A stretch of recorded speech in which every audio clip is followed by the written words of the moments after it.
오늘 낭독할 책은 지방자치가 우리 삶을 바꾼다입니다. 자, 낭독을 해보겠습니다. 역근이 윤석인. 윤석인은 소셜 디자이너이면서 지역 현장이 잘 어울리는 사람이다. 오랫동안 신문기자로 일하면서 정의와 진실을 알리고자 늘 현장에 있었다. 서울대를 졸업하고 원광대 불교학과 박사과정을 수료했다. 한겨레 신문에서 법조팀장, 정당팀장, 경영기획실장 등을 역임했고 희망제작소 소장을 거쳐 현재 부이사장을 맡고 있다. 이 희망제작소에서 이 책을 준비를 했어요. 이 희망제작소는 우리 사회의 크고 작은 의제들에 대해 정책 대안을 연구하고 실천하는 독립민간연구소인데요. 시민의 삶을 변화시킬 대안은 시민으로부터 시작한다고 믿습니다. 시민 스스로 희망제작소, 기획을 희망제작소가 했는데 좀 적혀있는 걸 계속 이어서 제가 읽어볼게요. 시민 스스로 우리 삶의 문제를 찾아 대안을 찾아내고 실천할 때 그 변화는 지속 가능합니다. 라고 이렇게 적혀 있습니다. 2018년 희망제작소는 성산동에 새로운 공간 희망모우를 마련하고 청년 세대의 희망, 기후위기, 지역소멸의 대안을 찾는 일에 집중하고 있다고 합니다. 네, 희망제작소에서 책을 보내주셨고요. 1. 자치와 거버넌스 2. 지역경제 활성화 3. 사회적 경제 4. 도시재생 5. 사회복지 6. 교육혁신 평생교육 7. 문화예술축제 8. 환경에너지 9. 인권 10. 재난안전 11. 청년 청소년 12. 행정혁신 이렇게 나누어져 있는데요. 목차가 책이 약간 두꺼워요.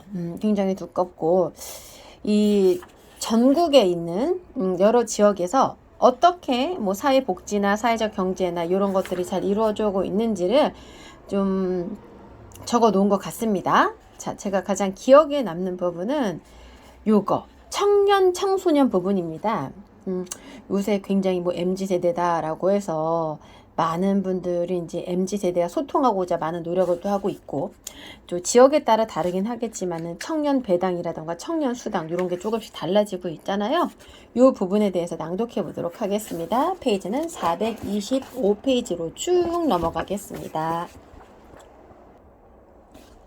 청년 청소년 청년 청소년과 함께 만드는 N개의 삶 2021년 대한민국 청년들을 불러오기. 청년이란 누구인가? 일반적으로 청년이란 부모에게 전적으로 의지하는 유년기와 부모로부터 완전히 독립하는 성년 사이의 기간을 말하지만 교육권리 의무 등 여러 맥락이 개입하면서 쉽게 정의하기는 힘들다. 실제 전 세계 각국이 법률과 통념, 때로는 정책 기준에 따라 정의하는 청년의 범위는 다양하다. 우선 유엔은 15에서 24살까지를, OECD는 15살에서 29살까지를 청년으로 정의한다. 우리나라에서는 통계청과 청년고용촉진특별법은 15세에서 29세를 청년으로 보는데 청소년법은 소년과 청년의 범위를 합친 청소년을 9살에서 24살까지로 정의한다. 2013년 출범한 대통령 직속 청년위원회는 19살부터 39살까지의 남녀 모두를 청년으로 보고 정당들은 대체로 19세에서 45세의 당원을 청년 당원으로 규정한다. 그리고 여러 지방정부의 조례에 따르면 대체로 만 18세에서 34세의 남녀를 청년으로 보고 있다. 이렇듯 청년의 개념과 범위는 국가와 지역별로 다를 수 있으며 정책의 대상과 효과의 측면에 따라서도 다르게 규정된다. 청년을 부르는 말도 다양하다. 2007년 우석훈 등은 20대에서 30대 중반 월 88만 원의 소득으로 살아가는 비정규직 청년들을 88만 원 세대라고 불렀다. 그 뒤 20대 태반이 백수라는 뜻의 이태백, 대학 졸업생 4명 중 1명이 해당한다는 NEET족, 닛족, 연애, 결혼, 출산을 포기했다는 뜻의 3포 세대, 심지어 모든 것을 포기했다는 뜻의 M포 세대까지 등장했다. 부의 대물림 현상을 빗댄 금수저 대 흑수저의 이른바 수저 계급론도 등장했다. 이러한 호명은 대체로 지금의 청년 세대를 암울하게 보고 있다는 점에서 비슷하다. 이렇게 규정되는 청년에게 대한민국은 바로 헬조선 그 자체이며 이를 이겨내는 방법은 탈조선밖에 없는 것처럼 보인다.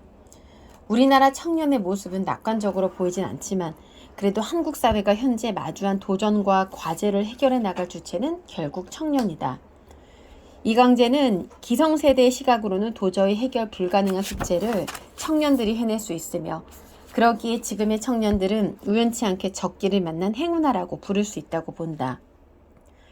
분배의 실패가 만든 불평등의 폐해를 온몸으로 느끼고 있는 이들이 바로 오늘의 청년이지만 그들이야말로 미래 세대의 주역이며 그들이 정의롭지 못한 현실에 분노하고 깨어날 때 세상이 바뀔 수 있다는 점에서 청년 세대만 희망이라고 보는 장하성의 논의도 비슷하다.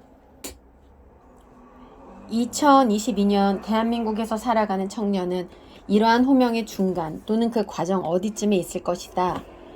미래와 가치에 대한 고민보다 생활 또는 생존 자체를 걱정하는 모습은 청년에게만 발견되는 현상은 아니다. 사회 전체의 부를 둘러싼 기업과 가계의 분배는 날로 대기업 쪽으로 기울어진다. 정규직 대 비정규직, 대기업 대 중소기업 노동자, 원청 대 하청기업 노동자 간 임금 격차는 더 커지고 있으며 경제성장이 둔해지고 고용 창출도 적은 고용 없는 저성장 시대에서 고용절벽 또는 고용 추락이 공고해지고 있다. 그러기에 이 사회를 살아가는 사람들은 대부분 생존주의에 경도될 수밖에 없다. 청년은 그들 가운데 가장 취약한 존재일 것이다. 그렇기에 청년 세대를 비판하기에 앞서 그들에게 좀 더 청년적인 삶의 태도를 요구하거나 혹은 값싼 위로와 힐링의 언어를 던지기에 앞서 한국 사회 전체의 생존주의적 경로 의존성을 차갑게 직시해야 한다는 김홍중의 발언은 적절해 보인다. 2021년 대한민국 청년의 삶. 현재 우리나라 청년은 어떤 문제와 어려움을 안고 있을까? 먼저 아무리 강조해도 지나치지 않을 일자리와 소득의 문제가 있다. 통계청이 발표한 2021년 2월부터 4월 3개월 연속 청년층 실업률은 10%대를 기록했다. 지난 2017년 2월에서 4월 이후 4년 만이다. 그런데 통계청이 발표하는 실업률은 명목상 실업률에 불과하다. 권고하는 고용보조 지표를 활용하면 2021년 1월에서 2월 확장 실업률은 무려 27%이다. 이는 관련 지표 제공이 시작된 2015년 이래 가장 높은 수준이다. 청년 4명 중 1명이 실업 상태인 것이다. 이런 현상은 실업률로만 설명하기 힘들다. 우리나라가 이른바 무업사회로 진입하고 있음을 의미할 수 있다. 어렵사리 일자리를 얻었다고 해서 문제가 해결되지는 않는다. 사회 전체적으로 정규직과 비정규직, 대기업과 중소기업, 원청과 하청기업 노동자 간 임금 격차가 커지고 있는데 청년 역시 마찬가지이다.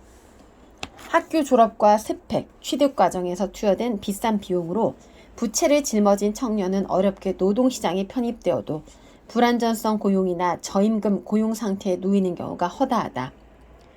우리나라의 이중노동시장 또는 분절노동시장에서는 처음에 어느 조건과 선택으로 노동시장에 편입되었느냐에 따라 그 이후의 미래가 결정되는 경로 의존성이 매우 강하다.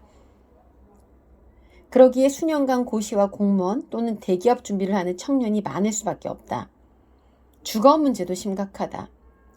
일자리와 임금의 불안정은 곧바로 주거 불안정으로 이어지고 주거 불안정은 다시 가처분 소득과 금융의 불안정으로 이어져 청년의 삶을 황폐하게 만든다. 전국 단위로 비교했을 때 특히 서울 지역 청년의 주거 빈곤율이 높으며 그 중에서도 1인 청년 가구의 주거 빈곤율이 가장 심각하다. 한국보건사회연구원에 따르면 가구주 연령이 20세에서 35세인 청년 가구의 주거 빈곤율은 20.3%로 65세 이상 노인 가구의 약 2배 수준이다. 게다가 서울은 더 심각한 수준이다. 서울시 전체 가구의 최저 주거 기준 미달 가구 비율은 1995년 42.4%에서 2010년 14.4%까지 꾸준히 감소했으나 청년 가구의 최저 주거 기준 미달 비율은 1995년 51.4%에서 2005년 16.6%까지 감소하다가 다시 2010년 18.5%로 오히려 증가했다. 삶의 의미와 꿈의 문제도 살펴볼 필요가 있다. 흔히 지금의 청년 세대에게는 내일이 없다고 한다. 또 부모 세대보다 못한 최초의 마음 세대라고도 말한다. 비록 지금은 비관적일지라도 더 나은 미래를 꿈꿀 수 있으면 희망을 품을 수 있겠지만 현실은 딱히 그렇지 못하다. 특히 부모의 빈곤이 대물림으로 이어지는 빈곤과 위기의 세습은 청년 세대를 절망의 나락으로 몰아간다. 엠포 청년이 늘어나고 자살률이 줄지 않는 까닭이다. 완생으로 나아가는 미생이 아니라 끝내 거기에 머물러 버릴 것 같은 미생이 현재 청년의 삶이다.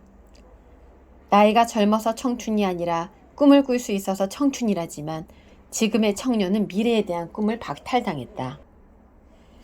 이런 현실은 결국 지속 가능성의 문제로 이어진다. 세계 최저 출산율과 인구 감소로 인해 금세기 안에 우리나라 전체가 소멸할 것이라는 우울한 예측마저 나오기 시작했다. 2020년 전국 규모의 인구 데드크로스가 처음 발생했는데 일자리 부족 등으로 인해 청년층 유출이 계속된 지방 도시에서는 2000년 전후부터 이미 인구 순감소가 시작되었다. 지난 20년간 인구가 감소한 시군구는 151곳이며 20% 이상 감소한 자치단체도 57곳에 이른다. 인구 정점 대비 50% 이상 인구가 감소한 시도, 김제시, 태백시, 나주시 등 8곳에 이른다. 마스다 히로야의 연구를 한국에 적용한 최근 연구조사에 따르면 전국 226개 기초자치단체 중 80곳 정도가 향후 30년 안에 소멸할 수 있다고 한다.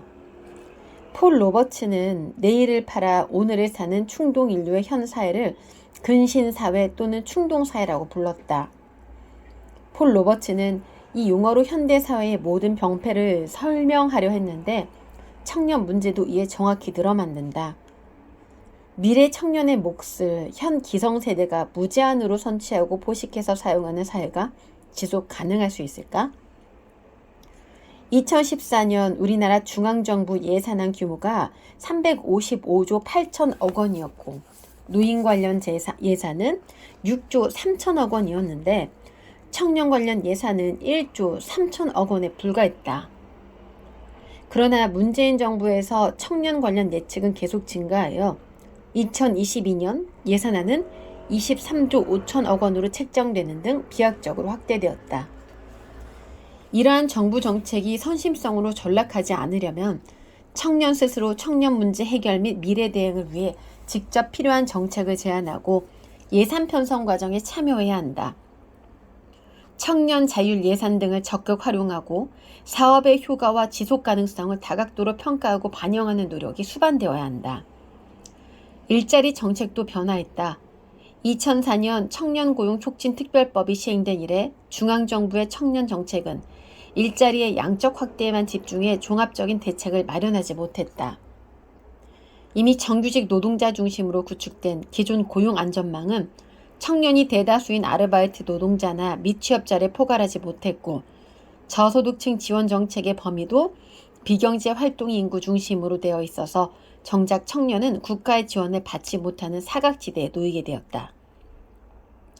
하지만 민선 6, 7기 지방정부는 중앙정부가 실업률 지표 위주의 정책으로 헛발질을 하는 동안에도 청년 당사자들과 함께 실질적인 문제 해결을 위한 정책 실험을 계속했다.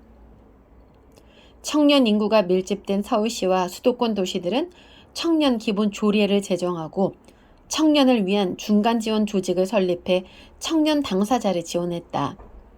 특히 2016년부터 성남시와 서울시가 시행한 청년 배당과 청년 수당은 전국적인 이슈가 되면서 청년 소득 보장 정책에 대한 국민의 관심과 논의를 촉발했다. 이런 흐름이 이어져 제20대 국회에서 청년기본법 4개 법안이 발의되고 2020년 8월 마침내 청년기본법이 제정되었다. 청년의 권리와 책임, 국가와 지자체의 청년에 대한 책무를 정하고 청년 정책의 수립과 청년 지원에 관한 기본적인 사항 등을 담아 종합적으로 법제화한 것이다. 이어 같은 해 12월 제1차 청년정책 기본계획을 수립했다. 2025년까지 원하는 삶을 사는 청년이 만들어가는 미래라는 비전 아래 참여와 주도, 격차 해소, 지속 가능성을 3대 원칙으로 삼고 일자리, 주거, 교육, 복지 문화, 참여 권리 등 5대 분야의 20대 중점 과제와 270개 세부 과제를 추진하기로 한 것이다. 나아가 코로나19 이후 고용 상황, 교육, 주거비 부담 등 청년층이 당면한 어려움을 해소하기 위해 정부가 청년 특별 대책을 마련했다. 매우 고무적인 결과라고 할 수 있다. 네, 오늘은 제가 희망 제작소에서 기획한 책을 한번 낭독해 봤습니다. 지방자치가 우리 삶을 바꾼다.